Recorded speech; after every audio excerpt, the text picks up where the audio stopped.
Hey guys, welcome back to Critical African Thinkers. As you know, this is a place where we examine everything under the microscope of logic to ascertain what is most factual and logically consistent.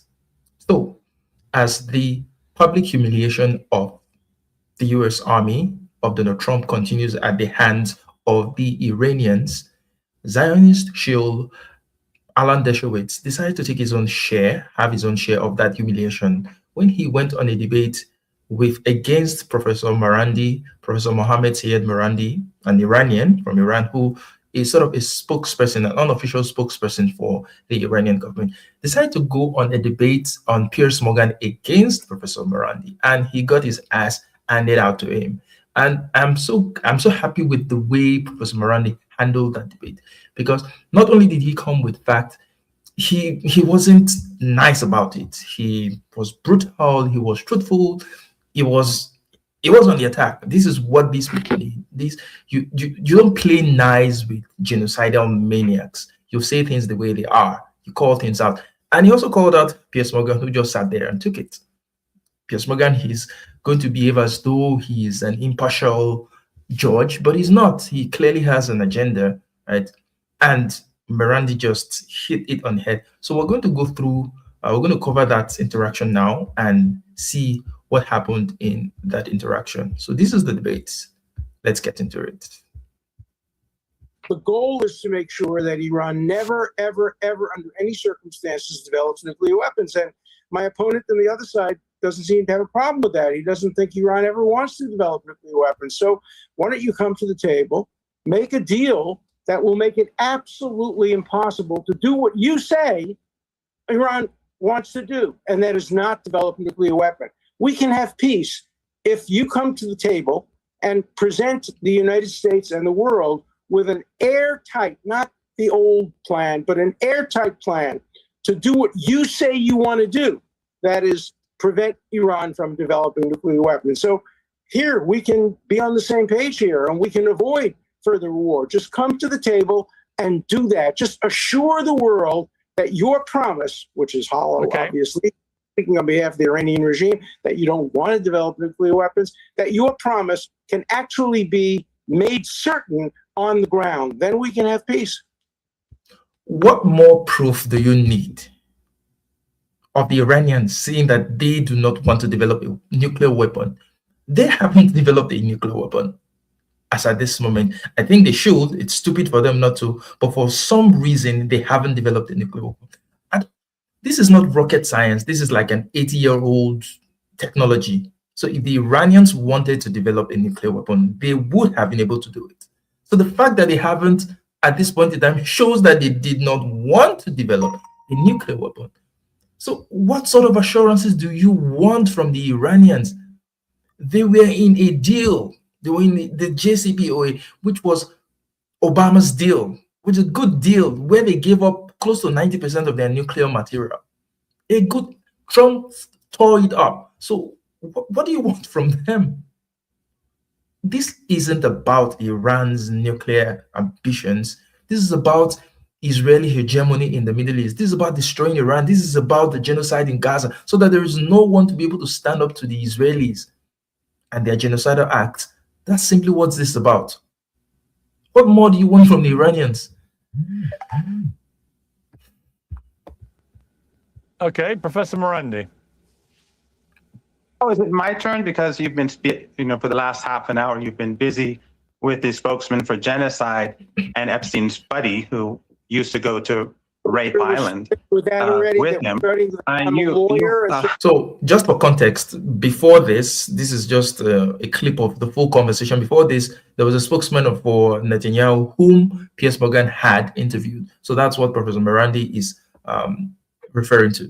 For a person who frequented Rape Island, I think anything that he says is nonsense. And I listened to him. I listened to him, but he's a lawyer, yet he cannot tolerate the words of a layman. That's how weak his argument is. Now, of course, someone who supports the genocidal regime of Israel would say this sort of nonsense. And of course, we recall how the South African government in its ICJ complaint showed genocidal intent by the Israeli regime, including the Israeli prime minister, whose spokesman you brought on and had this little love fest before this discussion. And you know what? You don't have to keep making Professor Marandi. Just to be clear, it wasn't a love fest. I can spend my time. I made some tough statements. I treated him with the same respect I try and treat you until you inevitably go ad hominem on people. Try not to go ad hominem. Stop with the silly digs. Stick to the proper debate we're having, and viewers may learn something. Force yourself. Let the viewers judge, Piers. I know where you stand, Piers. I saw your previous interview with Ehud Barak. I saw it with this spokesman. We know where you stand, so that's not really important. But the point is that where do you think I stand? Where do you think I stand? You stand with the genocide. You stand with the ethno-supremacist regime. I once asked you 3 times in a row, do you consider an ethno-supremacist regime to be legitimate? And you refused to answer. And the tone of your language, the fact that I'm not allowed to speak. Hang on, just to be clear, and I want to get back to the debate in a moment, but just to be clear, I have repeatedly asked you in our numerous interviews, and I platform you regularly, something you always try and diminish in terms of its significance, but I do. And I've always asked you to tell me one critical thing about your own regime, and you always fail, which is very telling. So let's just park that to one side. Now let's get back to the debate. My regime is infinitely superior to your genocidal regime that helped the Israeli regime in the genocide. I agree with that.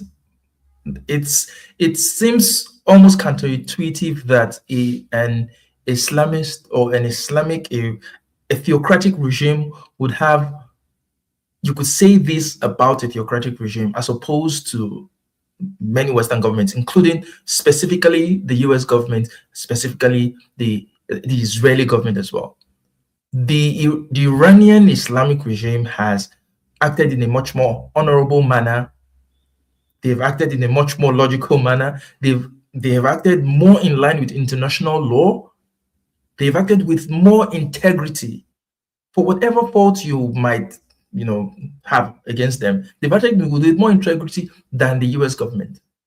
They have not attacked the US in the middle of a negotiation. The US has done that 3 times. They have not attacked civilian sites. The US, in the first strike, was against Iran, was striking police stations, was striking critical government infrastructure to get the government to capitulate. And the Iranians have been solely focused on hitting military targets. They could do much more damage. We know that with the precision of their strikes, we know they could do much more damage if they wanted to target civilian sites. But they haven't done any of that. So they are much more, whatever fault the Islamic regime has, in comparison, they are much better than the US regime, than the Israeli regime. Regime, as you like to call it. Your guest doesn't want me to speak, obviously. My regime did not pull the plug on little infants in the hospital, in the premature babies in the Al-Nasser hospital. Pull the plug on those premature babies and let them die. My regime didn't do that. The regime that you support did that. But getting back to the topic, the reality is that chemical weapons were used on our country with the support of your government. I survived 2 chemical attacks. And then your guest has the audacity to say that Iran would use weapons of mass destruction. During the Iran-Iraq war, the state, the leader, refused to produce chemical weapons. Even though the military politicians asked him, he said, no, it's immoral. So we had to suffer your chemical weapons, and your governments prevented our government from even purchasing gas masks. My gas mask was bought on the black market. It was North Korean. So don't talk about weapons of mass destruction to me when my friends have died because of your chemical weapons. Your regime is the regime that has used nuclear weapons twice. And your ally, your genocidal ally, the apartheid regime, the illegitimate regime, where 44% of young Jews below the age of 35 in the United States, believe that Jews and Palestinians have to live together in one state with equal rights. That is exactly the Iranian policy. So despite your propaganda, despite your nonsense, despite the lies that you promote, people are waking up. Jews in the United States are waking up. Christians, Muslims, people from all walks of life are seeing who's carrying out the Holocaust in Gaza. You know, Ronald Reagan, when this genocidal regime in 1982 invaded Lebanon, he called it a Holocaust.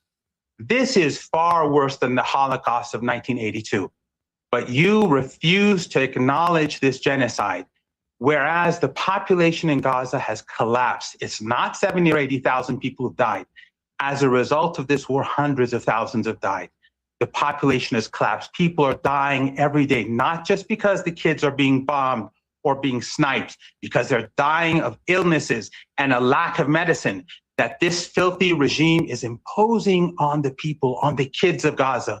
But you want to look away and antagonize the Iranian people or the Palestinians or Hezbollah or whoever else it is that you'd like to antagonize so that they can get away with this.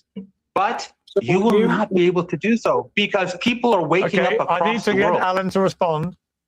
Okay, Alan, Alan, hang on 1 second. Before you give a response to what you've just heard, I just want to stress again that Israel has never been more unpopular globally, and not least in the United States, where 50% nearly of Americans said they would like to see Netanyahu arrested for war crimes, where 2/3 of Americans have a negative view of Israel. You know, my view of this is that Israel's current government is populated with people like Ben Gvir and Smotrich, these other guys, who are complete psychopaths, and that the activities that they are promoting in, for example, the West Bank at the moment and so on, are making Israel a global pariah.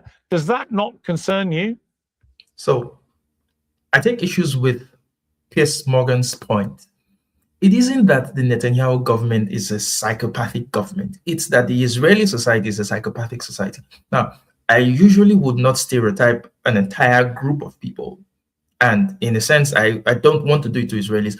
But from what I've come to see and understand of Israelis, the majority of them are just freaking psychopaths.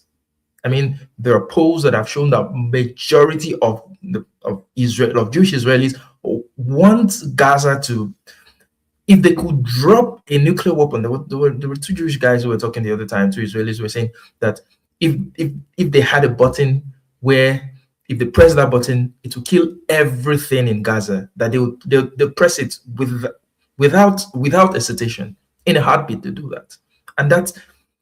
And this isn't a fringe, it's not a fringe idea. These are mainstream ideas. So the problem isn't Netanyahu. Netanyahu is just a scapegoat for all of these things. It's the extreme indoctrination that you find in Israeli society. That's the problem. They need re-education. They need reorientation.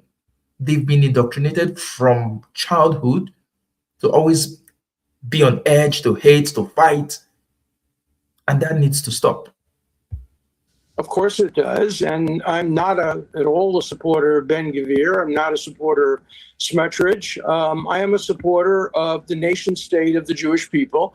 I am a proud Zionist. Zionism is the national liberation movement of the Jewish people. It isn't just that. It's a genocidal movement. It's a movement that wants to uproot people from their land, and steal their land, and drive them away. Ethnic cleansing. You don't rob Peter to pay Paul. Yes, the Jews went through a lot of shit in Europe, but how is that the fault of the Palestinians? Why do the Palestinians have to pay for what Europeans did? Israel is the only non-colonialist state in the Middle East. All the other states were established by colonialist regimes. How can this guy just lie and say this obvious falsehood with a straight face?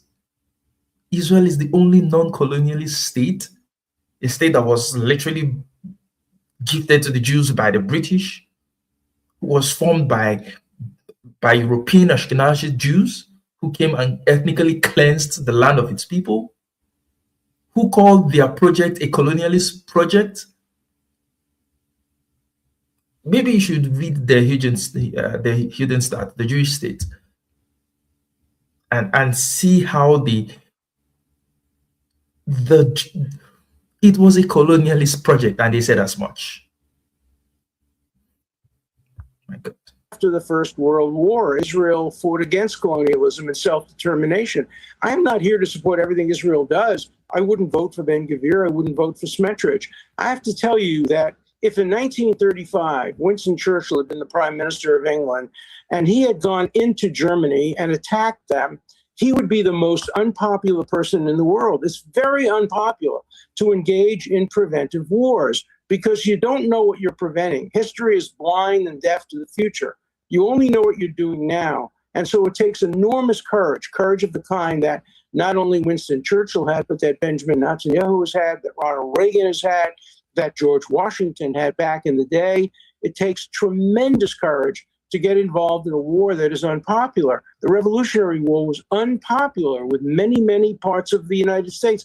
It was the right war, the Second World War.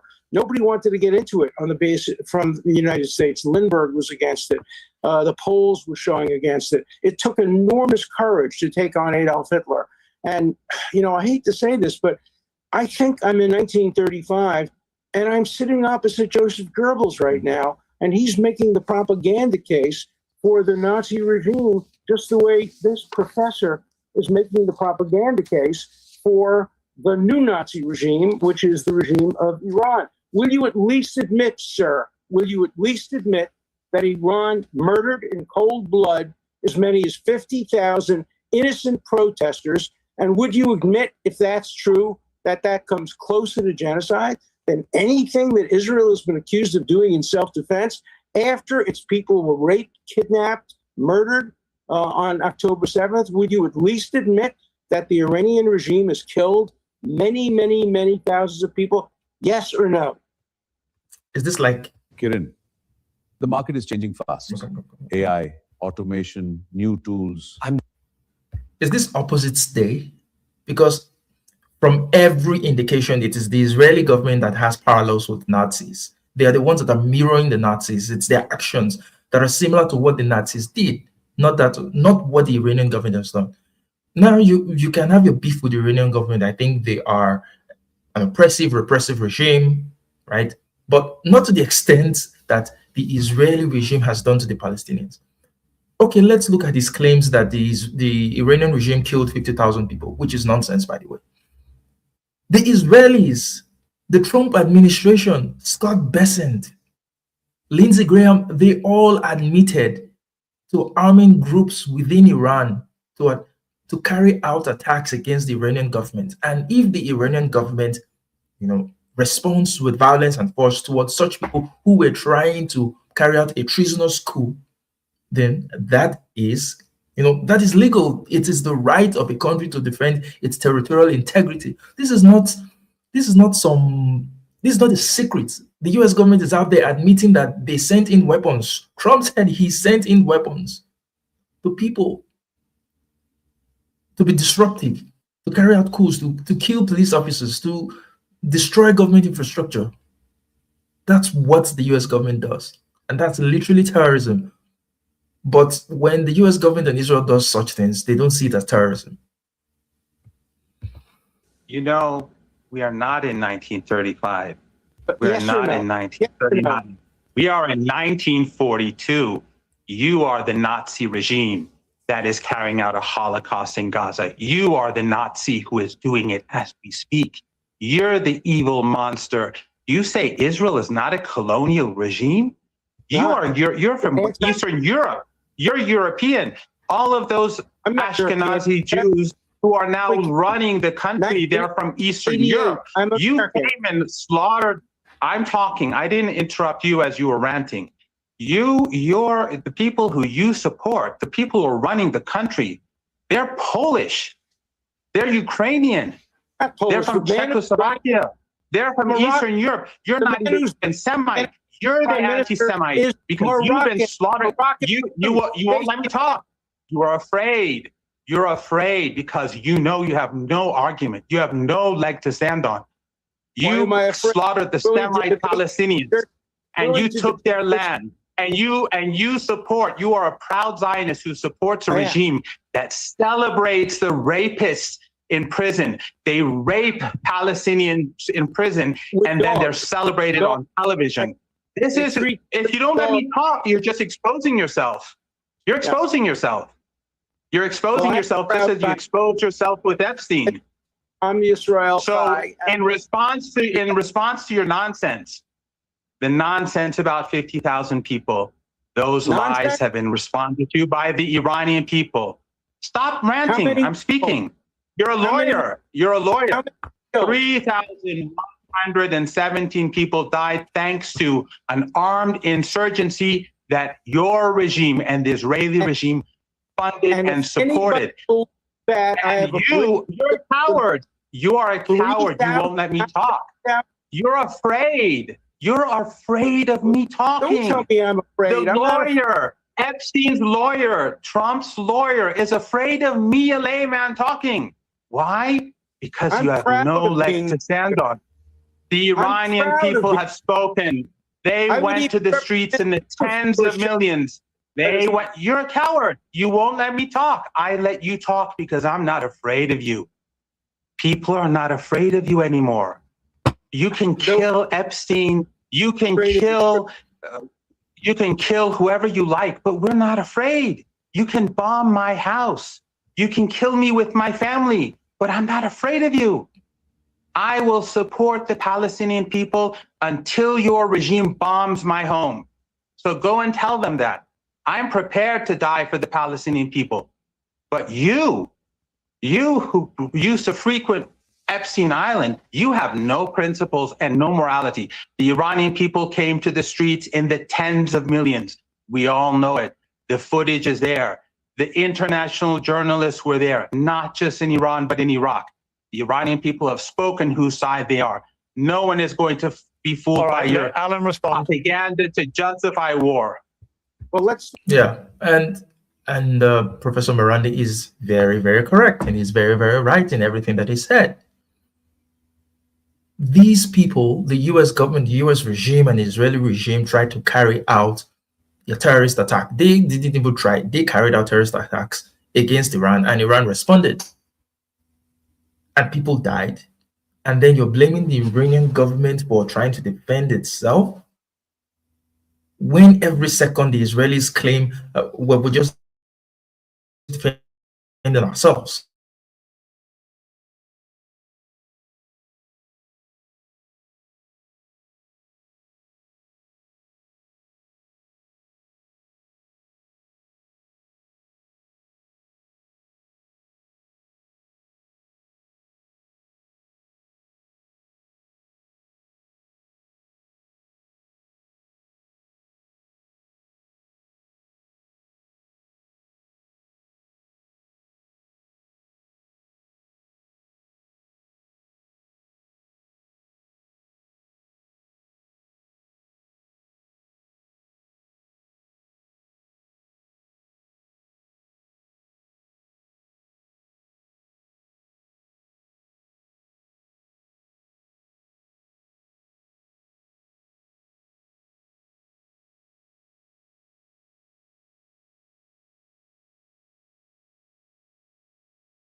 Yeah.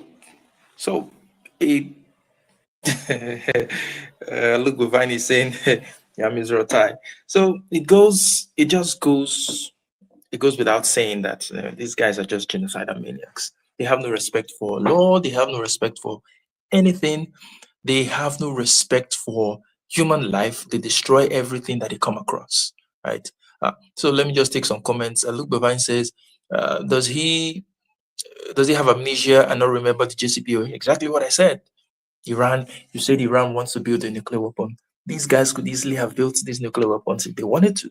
And in my opinion, they should build a nuclear weapon. That's the only way that guarantees their safety. for whatever reason, they are not doing that. They better have a good reason for not doing that. Look over and say, well, delivery is rocket science. Well, is it really? Hasn't Iran proven that it can, that it has the capacity to deliver missiles wherever it wants to? And I think there was one Iranian official that I was listening to saying that it was even the supreme leader who put a limit on the range of Iranian missiles. So if the Iranians wanted to develop an ICBM, they very well could. North Korea has ICBMs. China has, Russia has, and Iran is close to these countries. So Iran could very, very easily develop an ICBM. So it's just crazy to think that you act as if you're in the minds of people. You're punishing them for a crime that they've not yet committed. How does that happen? Right? Arch Blue said this has been a narrative for 4 decades. Iran have been weeks away from a nuclear weapon for 40 years. This lie should have been laughed out of the room for decades ago. True. And these people, they have no shame. They have no sense of. They just lie and lie and lie. And the Netanyahu official that Piers interviewed before Marandi came on said it, that if the US and Israel had not attacked Iran, that Iran would have used a nuclear weapon within weeks, would have used it against Israel. While the US intelligence agency said there was no such threat from Iran, there wasn't any imminent threat from Iran. But why would Iran use a nuclear weapon? Iran using a nuclear weapon guarantees its own destruction, because the US has more nuclear weapons. The US is going to bomb the hell out of Iran to smithereens. The Iranians are not genocidal. They're not suicidal. They want to live. So it makes no sense. And nobody's going to come to the defense of Iran if Iran uses a nuclear weapon against Israel. No country is going to come to Iran's defense. Iran basically has just guaranteed its own destruction. And that's what's going to happen. If Israel uses a nuclear weapon against Iran, be sure that Iran is going to respond, because Professor Ted Postel, a MIT professor, has said that Iran could build a nuclear weapon within weeks if they wanted to. That they could. That if Israel were to use a nuclear weapon against Iran, that Iran has the capability to quickly assemble a nuclear weapon and respond. And Israel is a much smaller country. Iran is a big country. So you literally have to use thousands of nuclear weapons for you to be able to disable Iran. But one nuclear weapon in Tel Aviv or in Haifa, Israel is gone. Israel is done for. So it's not in the best interest of Israel to be pushing this sort of narrative, to be fighting this sort of. It's not in their best interest. They should be looking for peace. How can you live peaceably with your neighbors? Don't be a rabid dog attacking everyone around you, attacking all your neighbors.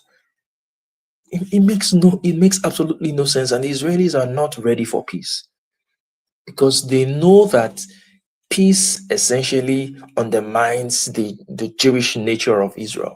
Because with peace, democracy would come, and all the Palestinians will have equal rights, and that's what they don't want. They want an exclusively Jewish state. They want an ethno state. That is the biggest obstacle to peace in the Middle East. Not because the Palestinians hate Jews. They've always been Jews in that land, and they've lived with their Palestinian, with their Arab neighbors, brothers and sisters, Christians, Druze. They were all in that land. Now, I'm not going to delude myself into saying that it was perfect harmony. Of course, there were tensions, right? But it's not as much as it is right now, where Israel has full control and has decided to carry out ethnic cleansing and genocide against, the native population of the land. It makes absolutely no sense. And, they're not going to get away with this, no matter how long it takes.